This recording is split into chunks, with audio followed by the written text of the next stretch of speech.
No. There you go.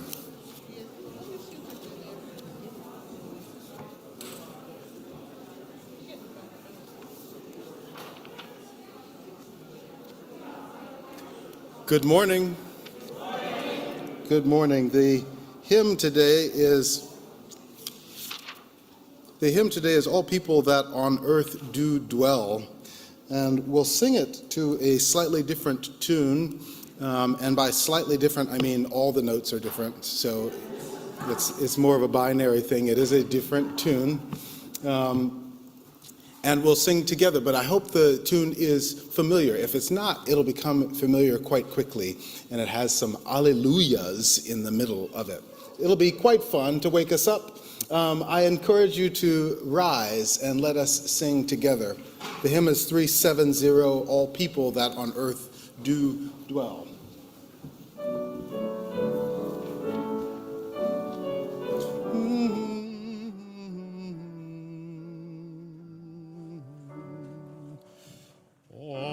People that on earth do dwell, sing ye aloud with cheerful voice. Alleluia, alleluia. Let hearts in exultation swell. Come now together and rejoice. Alleluia, alleluia.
Thank you.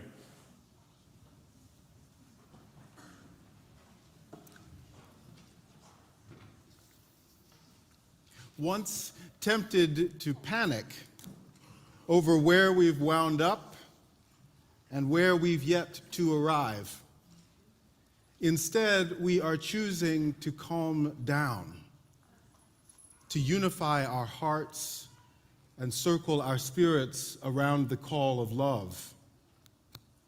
We are giving isolation a break and resting for a while in the warmth of community and common purpose. We are putting down our hidden weapons. We are picking up the courage to tell the truth to each other and look each other in the eye and love with an infectious, unexempting love.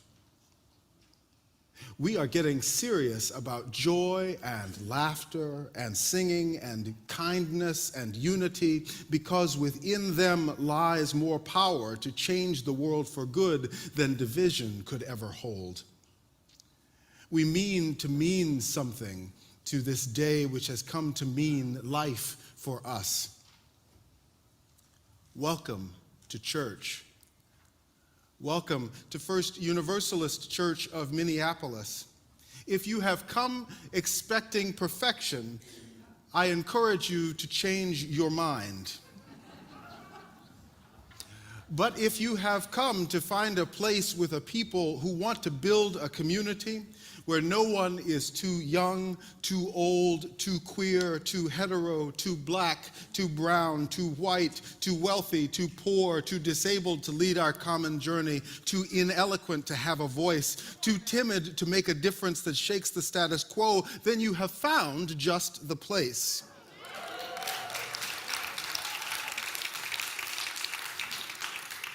Love is alive here and growing in our hearts and in our hands, and love is excited to make room for every single one of us here and beyond. Come, let us celebrate. Let us choose truth and joy. Let us comfort and keep each other for a while. And may the power of what we realize in this hour come to heal us and move us into the wider world, help put our pettiness to sleep, and awaken in us the fullness of compassion instead. I welcome you into an hour of worship, into an hour of good keeping with one another. Let us begin by taking a couple of breaths on purpose. Our practice is 3 breaths on your own time, but together in community, to remember that we're here, to ground ourselves more deeply into this place.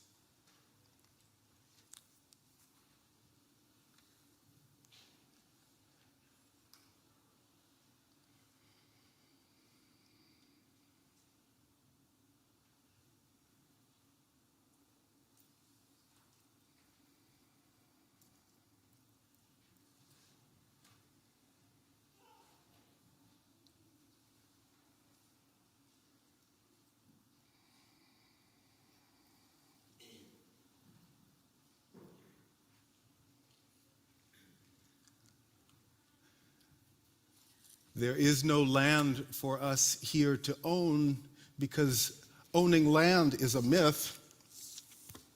But we are the stewards right now. We are the ones who can take care of this space and each other. And so let us so do with our hands and our hearts, our minds and our smiles together. Let us have church. And I invite you to begin this service with me by joining in the words we use to light our chalice together. It begins with the all-important word, love. Love is the spirit of this church, and service is its law.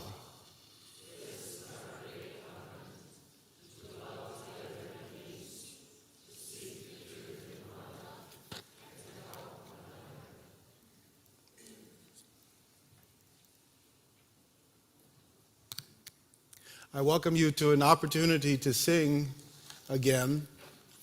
And before you get excited on your own,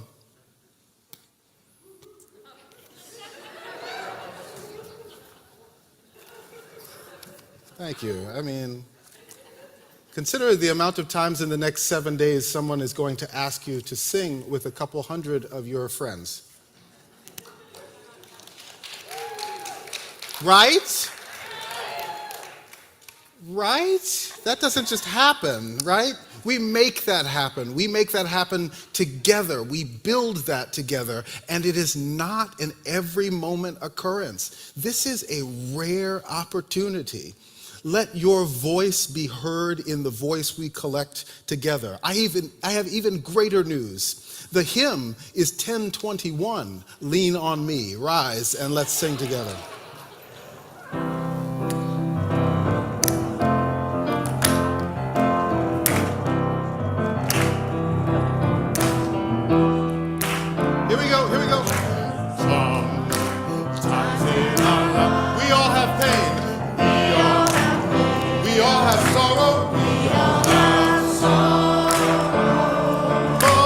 But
just might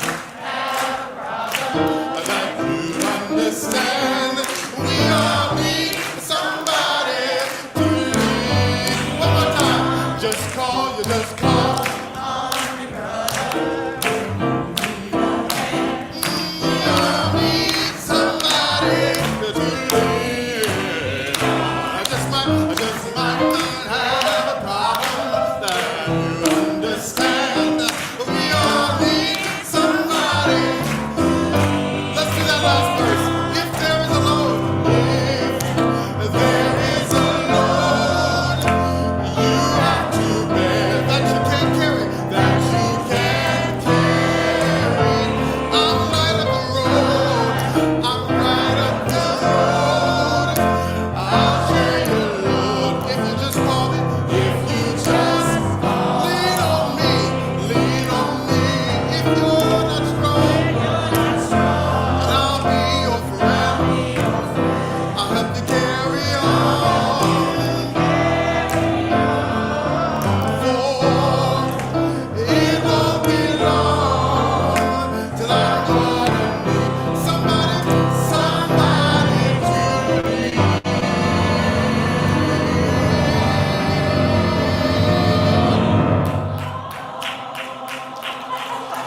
Okay, all right.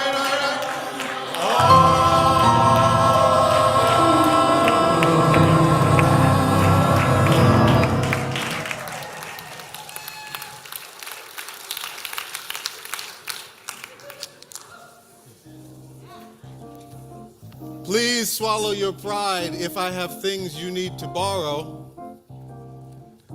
My dear, dear, dear ones from the Midwest, please swallow your pride if I have things. There is gospel in that you need to borrow. And let us give and receive as love shows us how, in exactly the way that love shows us how. Right now, spiritual growth and spiritual development deepens for each and every one of us, some here in this room, some in other rooms. But our goal is the same, to bless ourselves with learning and knowledge and companionship so that when we come together again, the blessing is even more abundant than we came into this room with. Amen? Then let's do that. We start with 6th grade and up. Bye-bye. And if you want to catch a blessing, just see how many people are walking out the door right now.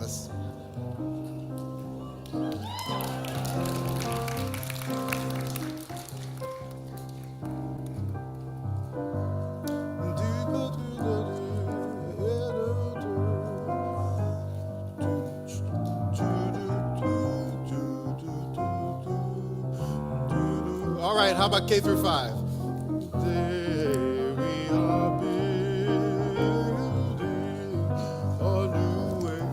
This is how we do it, y'all. We are building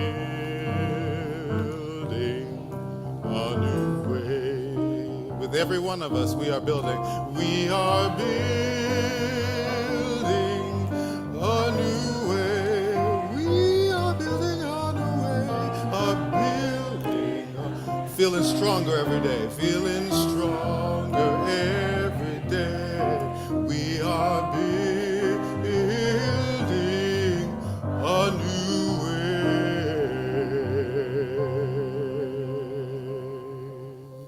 So may it be. Good morning. My name is Ashley, and I'm one of your ministers here. And I've spent the last few days trying to write a prayer for this time. And it didn't work. Because I was trying to write a prayer I thought you would like, instead of actually praying. I grew up in a church that didn't do confession because we were a predominantly queer church. And oh my goodness, that was too scary of a word.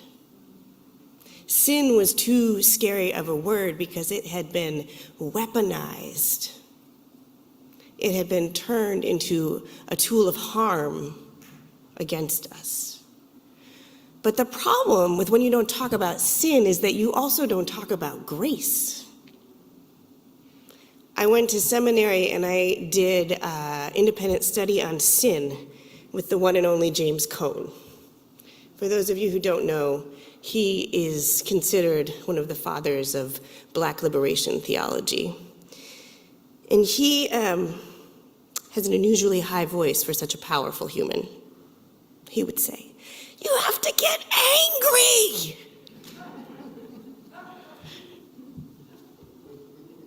And then it would continue, and you would try not to laugh because he was powerfully earnest about it. But I spent a semester studying sin with him, trying to queer sin, trying to find my way into this term that had been hurled against me and my family. And in the end, I came to love it. I came to love the practice of confession and of naming sin. Sin is not something bad. This is about naming the ways that we, quote, miss the mark. It's about naming the distance between what we dream and what we do. It's about becoming who we are called to be in the world, individually and collectively, and trusting that we will be met with love by divine holiness every step of the way. So I want to invite you into the uncomfortable practice of confession this morning. Knowing that I know in my bones what it feels like to be told that I am a sinner. That I am not inviting you into a shame practice. I am inviting you into the possibility of who you can become with love. So pause, because somebody didn't get to go home this week. Pause because somebody was killed by white supremacy this week. He wasn't actually killed this week, but we saw it this week. The prophet of our times, the Reverend Dr. Otis Moss III, said, "White supremacy using Black bodies to harm a Black person is still white supremacy." White supremacy using Black bodies to harm a Black person is still white supremacy. Let us pause. Let us pray. Holy One of justice and liberation, calling each of us by name, we confess this morning the ways we as a community, we as a nation, we as individuals have fallen short of your dreams for us, have fallen out of beloved community, have participated in cultures of white supremacy without even realizing it. We gift you our confession to honor the ways your love beckons us forward anyway. We ask you to make space in our beings, in our communities, in our nation, for what we might become. We give you our hearts. We lean into your love. We breathe for the ones who are no longer breathing.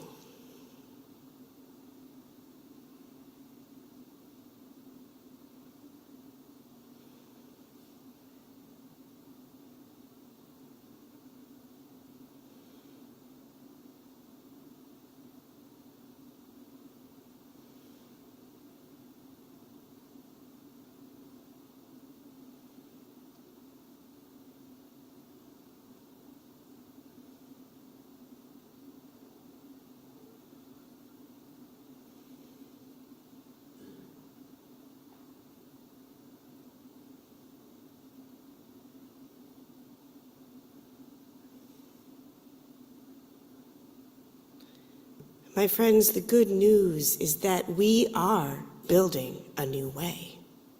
In fact, naming the ways we fall short is about how we build the new way. We cannot build that new way without naming the ways we need to grow. We need to stretch. We need to become more worthy of ourselves and what we imagine and dream. As I stood up here, I could feel the warmth of the chalice, which is a little bit scary.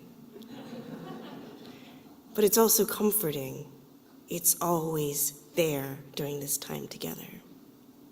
Its warmth and love, its illumination are always there as we make our way towards building a new way. May it be so. May we make it so. Amen.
Okay, I'm not going to sneak a preach anymore, I promise. Now is the time for our offering. It is the time when we practice the spiritual work of giving and receiving. If this is a time when you need to do the spiritual practice of asking for what you need, we encourage you to do so. We encourage you to talk to us who are up here today. We encourage you to write into the chat privately to me online, and we will connect you to resources. And if this is a time when you need to stretch those generosity muscles to practice repair and healing for our collective body, please do so also. Follow the links, drop some money into the baskets that will be coming up and down in just a moment, and know that our offering this morning is going to Mental Health Connect, connecting our community with the mental health resources and education that we all need. Let us give generously and receive generously. Let us receive and give our morning offering.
Thank you, Franco.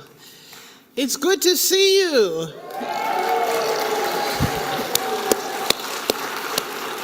It's good to be back. It's good to be welcome. It's great to be loved.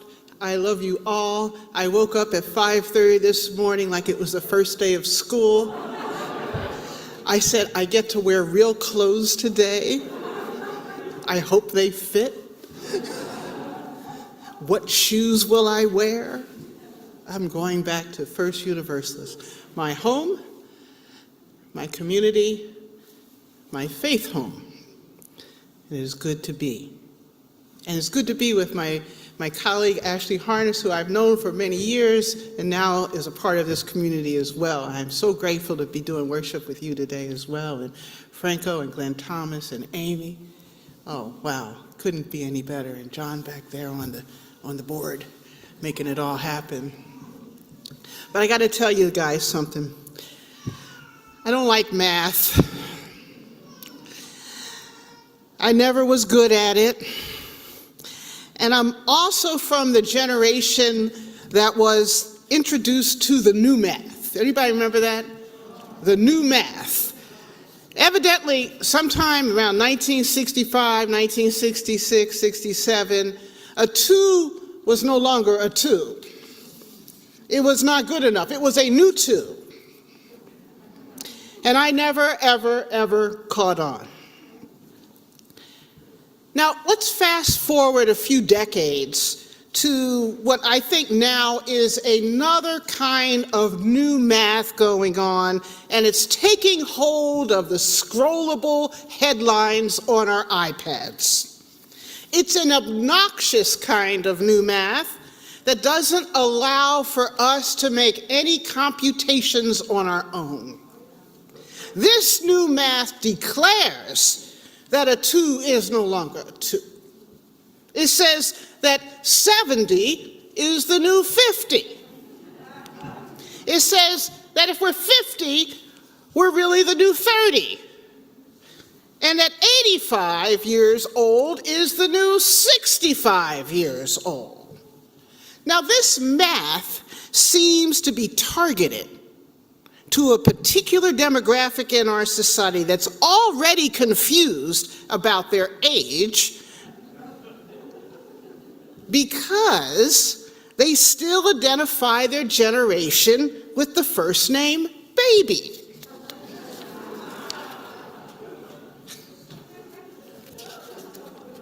You know who you are. We know who we are. Now, friends, we all know how we got here. In the 1950s, the teenager was invented to consume. And ever since then, we have worshiped at the well of youth culture, at the fountain of youth culture. And as we age, our language reflects this identity, this idolatry of youth. And it's so cleverly consumed into everything that we do. We are all participating in this conspiracy. You don't need QAnon for this conspiracy. It's not even that hidden. When was the last time, think about it now, when was the last time someone said, guess how old I am? You two look like sisters. Tell me the truth. This is at a dinner party in the kitchen. Have you had work done? You still look good. I would never know that you were 75. We have all fallen prey to these comments, this insidious nature of the anti-aging industrial complex, I like to call it. Even if we know we're being tricked by the culture, aging in American culture has been attached to what I like to say the worst case scenario. It's always tied up with the idea of going downhill fast and crashing into the wall of physical decline. Think about the commercials. Help, I've fallen, I can't get up. physical decline. Mental unraveling. Oh, sorry, I just had an Alzheimer's moment. Loss of self. I don't know who that is in the mirror. It's not me. The loss of beauty. Honey, a light turtleneck, even in the spring, can cover up that gobble gobble. It's okay. You can do it. How many of you even do this from time to time in the mirror? Just a little tuck. What would a little tuck would look like? Just a little tuck.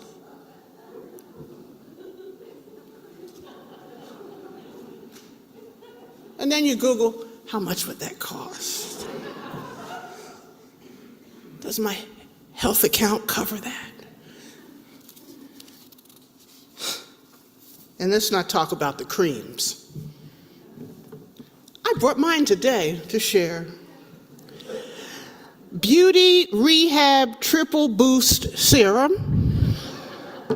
This is right from my dresser this morning. This is Miracle Anti-Aging Overnight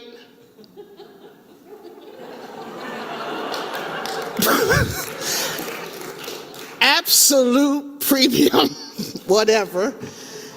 I like this one. This makes me feel really good. This is the Miracle Kelp Eye Cream. And then this one I really like here. This makes me think I'm really doing something. This is a subdermal repair neck cream. Come on, how many of you have used creams at home? Raise your hands. Oh, come on, tell the truth, tell the truth. Boys and girls, I know you do. All right. Now don't get me wrong. We can chuckle. But I believe that being of that certain age does bring us clarity and confidence and some wisdom. And we love that. But we also know that at this certain age, we may be haunted by those roads not taken. All those lives that we can't live now. We could have lived. And there's this sobering sense that life is extremely finite. This is the conversation that so many of us have as we enter into these various stages of wisdom building in our lives. But friends, why is deficit and disappointment the narrative that is woven into our way of thinking about growing older? Why? Where does this come from? I like to argue that our obsession with youth culture comes from us being consumed with the immediate, with the here and now, with the new and improved. We are comfortable being ahistorical, so consumed with the remnants of the Enlightenment's ever forward, ever better, so enamored with the trajectory of progress for the sake of itself, longevity for the sake of itself. Has that limited us? Has it limited our imagination about what aging can be? There is a theory out there going around, and it's found in the columns of op-eds in AARP magazines, and this is a theory about successful aging. Successful aging. You've seen these series. You've probably taken a little quiz online or in the doctor's office. There you are in the doctor's office with a cane, low vision, heart palpitations, and you're taking a quiz with somebody on the cover of this magazine who's 105 years old, who's climbing Mount Everest with one rope, taking a selfie.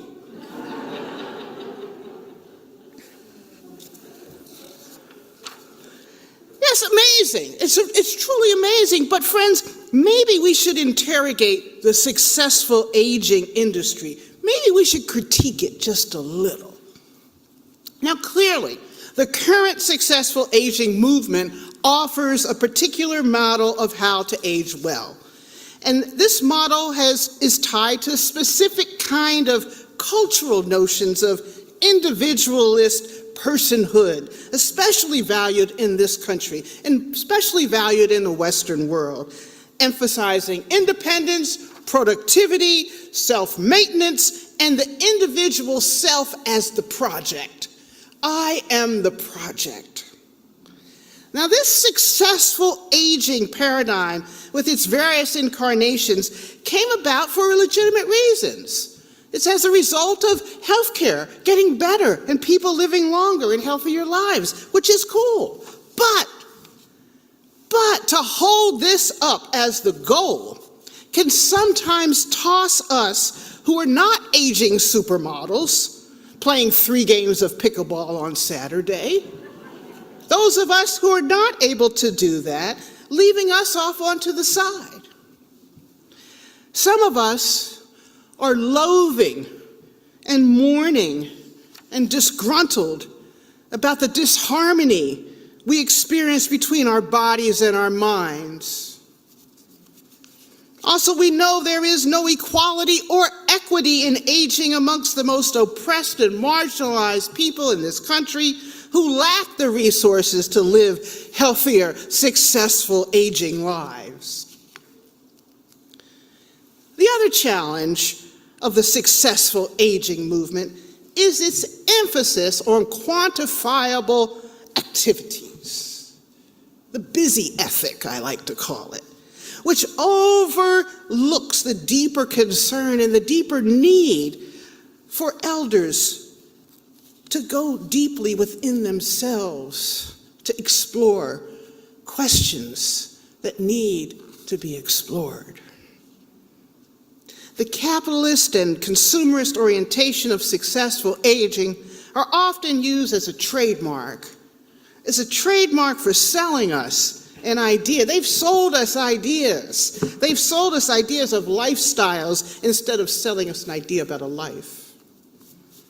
This business strategy creates the illusionary need for older populations to be forever young and conceal the true humanistic meaning of age. Think about it. There are stores and malls called Forever 21, where people who are 50 and 60 are shopping.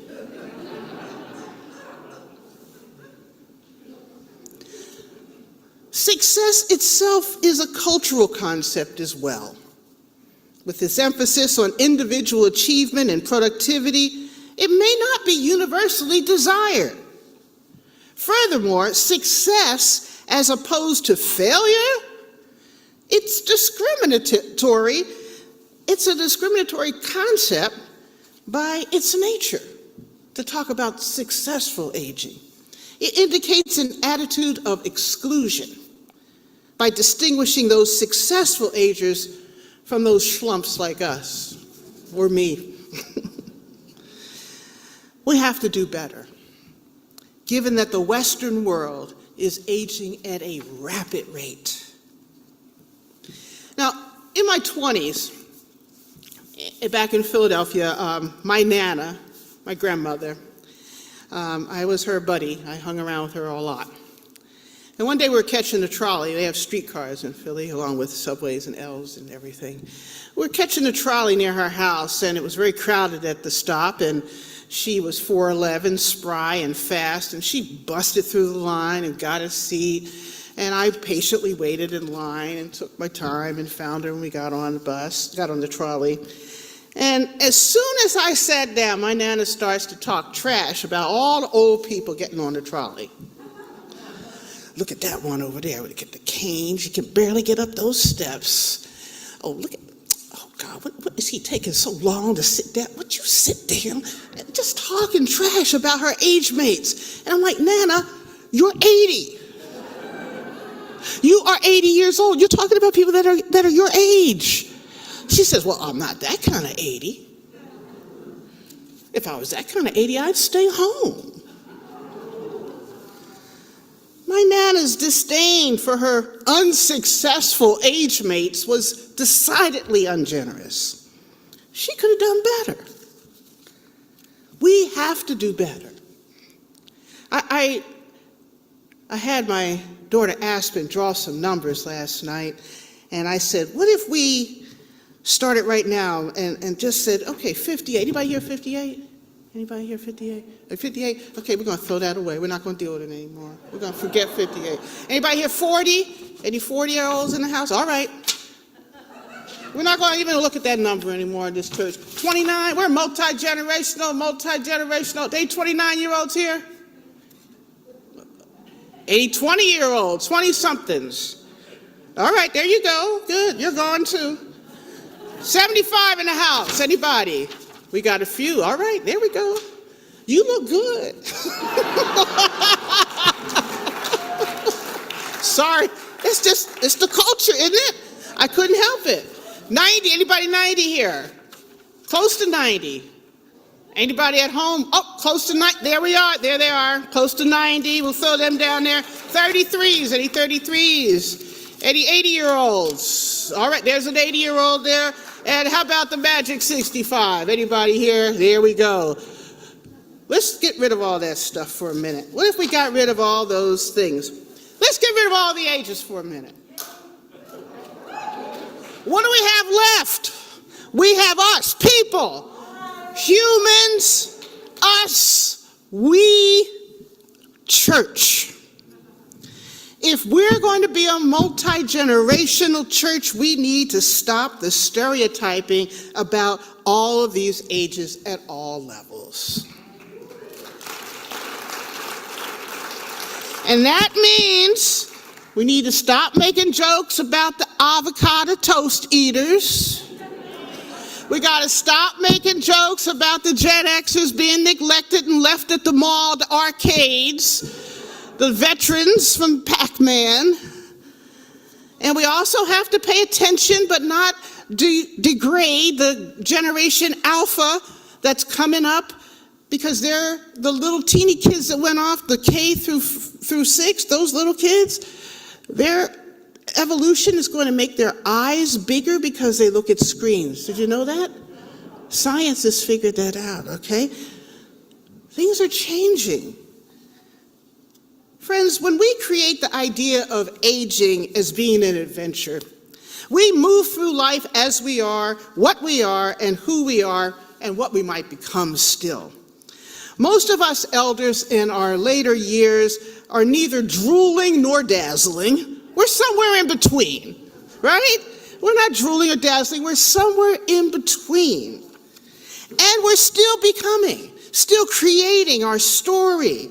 When we view aging as becoming, we can dive into some new narratives, relaxing into aging, letting the air into those parts of us that we've held so tightly with girdles and support hose.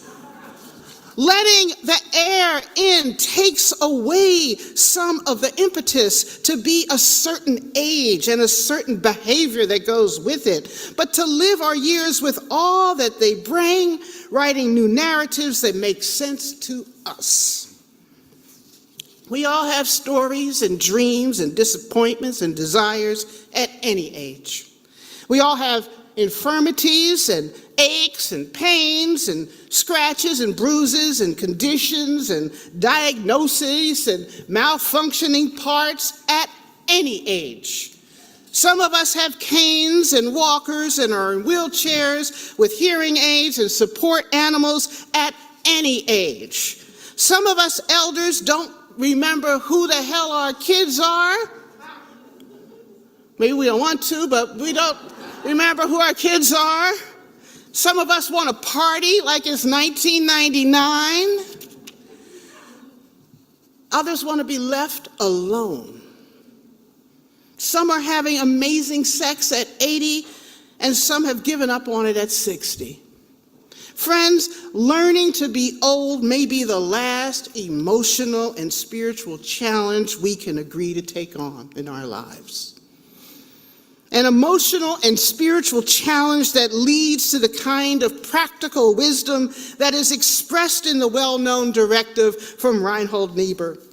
That emotional and spiritual challenge to have the courage to change what you can change, the strength to endure what you cannot change, and the wisdom to know the difference.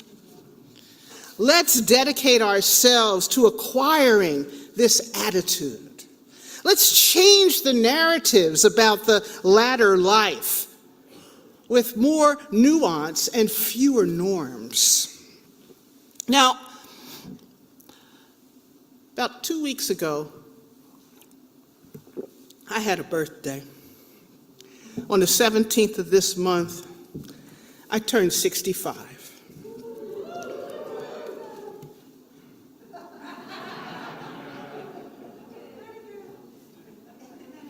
I cried half the day.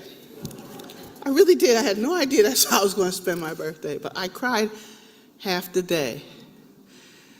And these were tears for my father, who only made it to 47. And for all my friends, so many friends, who died of AIDS before they were 40. And for all the black people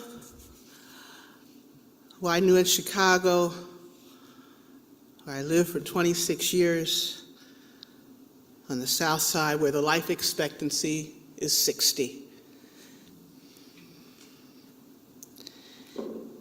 In the same week, my daughter Aspen, who's 8 years old, put on a pair of pajamas that she had worn when she was 4. And you know, when kids grow, they grow like this, so they can still kind of put things on until they get about 8, 9, they start to go this way a little bit. And she finally couldn't get into these pajamas. And she started to bawl. She started to cry, and I was like, whoa, what's going on here? Her body had changed. She missed her old body. She missed her little self that could wear those pajamas. She missed that little self that could curl up in my lap so easily. She was longing for something that is no longer. And as I consoled her, encouraged her to choose acceptance about these changes, I thought, why not flip our language around about aging? Instead of saying, I'm 65 years old or 80 years old, maybe I should say, I have lived 65 years or I have lived 80 years, which is a very different way of thinking. If you say, I have lived 50 years, and here's how those years have shaped me into being the person who loves the way I love, that's different. Here is how those years have created my spiritual well that I go to when life tosses me a curveball. Here is how those years have shaped the landscape of my choices and my misadventures. Here is how those years have helped me climb out of the valleys of depression and sadness and still see hope on the horizon. Here is how those years have twisted me into uncomfortable ways and stretched me out again so that I could be on my way and return to myself. Oh, yes, we are beautiful works in progress. We are beautiful works in progress from the day we're born until the day we take our last breath. We are living each as we should, as we can, as we are. Choose your path. Keep swinging on the swings if you can. Play in the ball pit if you must. But live your life on your own terms at any age. Blessed be, and amen.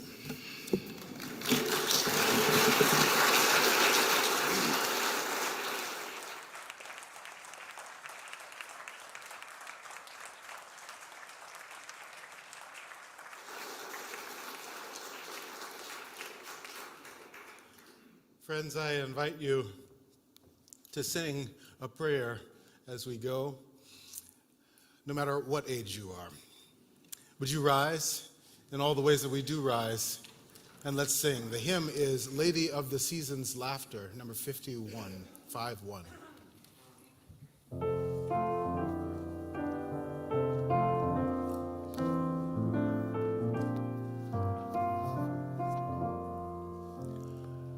Lady of the season's laughter, in the summer's warmth be near.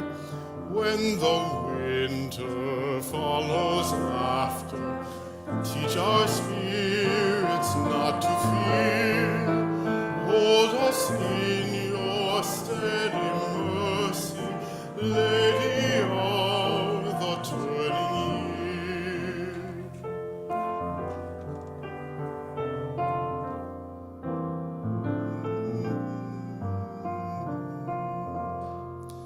Sister of the evening starlight, in the falling shadows stay here among us till the firelight of tomorrow's dawning ray.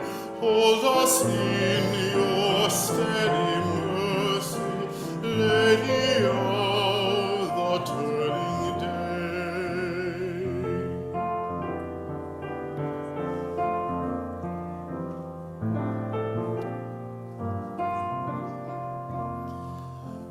Mother of the generations, in whose love all life is worth, everlasting celebrations bring our labors safe to birth. Hold us in your steady mercy, Lady of the turning earth.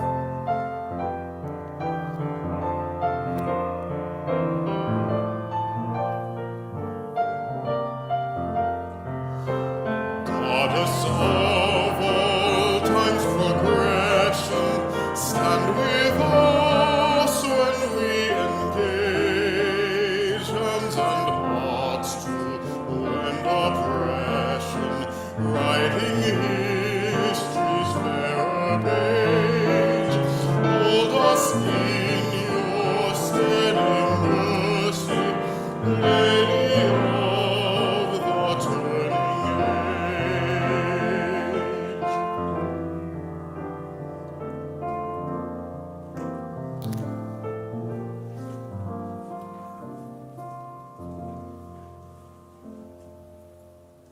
Let the aspirations of Unitarian Universalism push you forward in your lives this week, girded up by the passions of human goodness and the possibilities of human justice. Let us have a great week, love one another, and bring kindness wherever you go.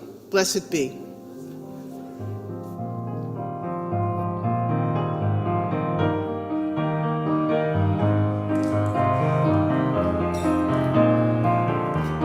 Where you go, I will go. Where you go, I will go, beloved. Where you go, I will go. Where you go, I will go, beloved. Where you go, your people and your people are my people. Your people are mine. Your people are my people. You're divine, my divine. One more time, where you go, I will go, beloved. Where you go, I will go, beloved. Where you go, and your people are my people. Are mine. Your people are my people. You're divine, my divine. Go in peace, my friends. Amen.